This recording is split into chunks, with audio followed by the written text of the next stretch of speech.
आज का जो हमारा चैप्टर है वो है समायोजन प्रविष्टियाँ, एडजस्टमेंट एंट्रीज। अब देखो समायोजन प्रविष्टियाँ में हम पढ़ेंगे समायोजन होता क्या है, मीनिंग ऑफ एडजस्टमेंट।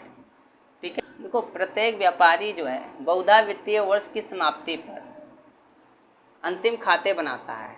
जितने भी व्यापारी लोग होते हैं वित्तीय वर्ष की समाप्ति पर वो फाइनल अकाउंट बनाते हैं। और फाइनल अकाउंट में क्या आता है, ट्रेडिंग अकाउंट जिसे बोलते हैं व्यापारिक खाता, P&L अकाउंट जिसे बोलते हैं प्रॉफिट एंड लॉस अकाउंट, लाभ हानि खाता, बैलेंस शीट जिसे बोलते हैं आर्थिक चिट्ठा।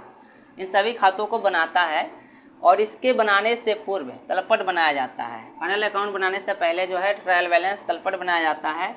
और इसको बनाने का जो मुख्य सिद्धांत यह है कि जिस अवधि के लिए यह बनाया गया है उस अवधि से संबंधित सभी आयों व्ययों एवं हानियों को लाभ हानि खाते में शामिल किया जाता है। जितने भी आय होते हैं, व्यय होते हैं, एवं हानि होती है, लाभ होती है, ठीक है, इन सभी को लाभ हानि खाते में शामिल करते हैं।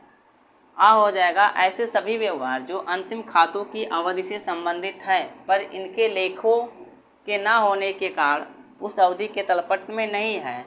मतलब वो तो अंतिम खाते से संबंधित है परंतु इसके लेखे नहीं हुए हैं, जो तलपट में है ही नहीं।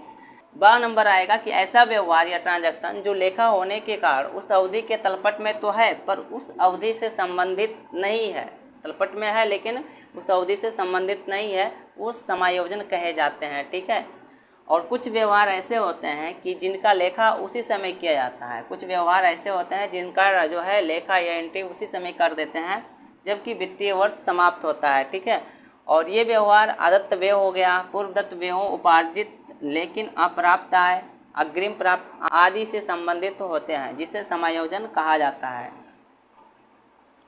अब देखो समायोजन के लेखे क्या होते हैं, तो समायोजन के लेखों से आशय है, तो समायोजन के संबंध में जो लेखे किए जाते हैं उसे समायोजन के लेखे कहते हैं। ठीक, संशोधित तलपट बनाना।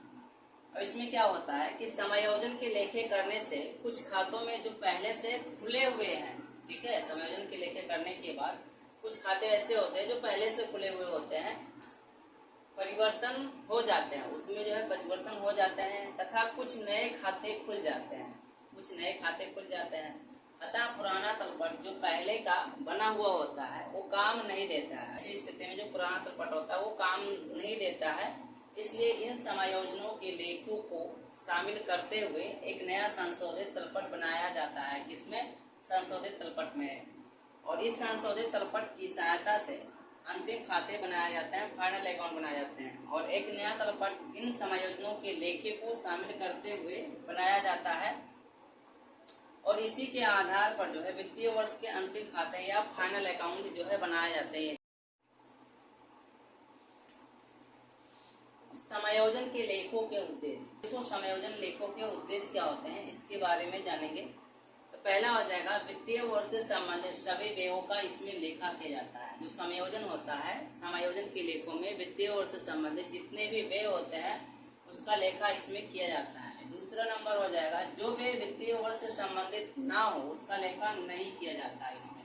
ठीक है, जो व्यय वित्तीय वर्ष से संबंधित नहीं होते हैं उसका लेखा नहीं किया जाता है। तीसरा नंबर हो जाएगा वित्तीय वर्ष से संबंधित सभी आय का लेखा इसमें किया जाता है। समायोजन के लेखे में वित्तीय वर्ष से संबंधित जो भी आय होता है या रेवेन्यू होती है उसका लेखा इसमें किया जाता है। चौथा हो जाएगा सही व पूर्ण लेखे करना। इसमें जो है जो लेखे होते हैं वो सही होना चाहिए और पूर्ण रूप से होना चाहिए। 5 नंबर हो जाएगा अंतिम खाते बनाते समय समायोजनाओं के लेखे महत्वपूर्ण ही नहीं बल्कि जो है अत्यंत आवश्यक माने जाते हैं। ठीक है, जब अंतिम खाता बनाते हैं तो उस समय जो समायोजन के लेखे होते हैं महत्वपूर्ण बहुत ही महत्वपूर्ण होते हैं और अत्यंत आवश्यक माने जाते हैं। और इसी समायोजन के लेखों के आधार पर अंतिम खाता या फाइनल अकाउंट जो है बनाया जाता है।